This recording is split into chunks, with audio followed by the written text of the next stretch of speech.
The Constitution of India. Part 5. The Union. Chapter 2. Parliament. General. Article 84. Qualification for membership of Parliament.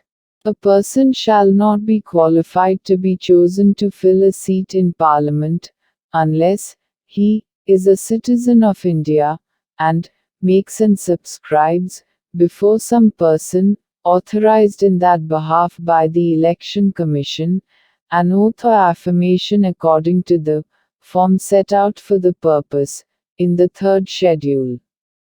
B. Is, in the case of a seat in the Council of States, not less than 30 years of age, and, in the case of a seat in the House of the People, not less than 25 years of age.